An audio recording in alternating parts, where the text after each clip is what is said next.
kung bago pa lang ka nga content creator o plano ka mga mag-vlog, kini nga video para ni sa imo. So paminaw mo.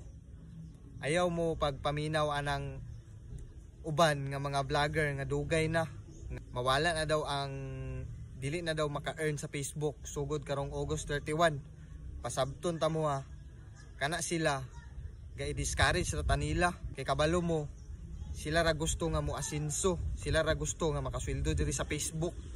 Busa ka mo, ayaw mo pagpaapekto sa ilang mga istorya.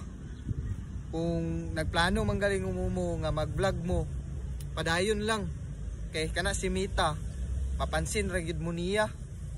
Kay kana man gud guys, walaon na daw nila ang ads on reels, in-stream ads ug bonuses. Kanang tulo ka old tools, ilan ang walaon.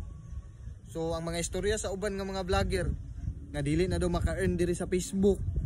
Nya napay uban mag-post pa nga magnegosyo na lang daw sila kay tagilid na daw ang Facebook lagi daw. Ayaw mo pagtuwa na, dili na tinuod.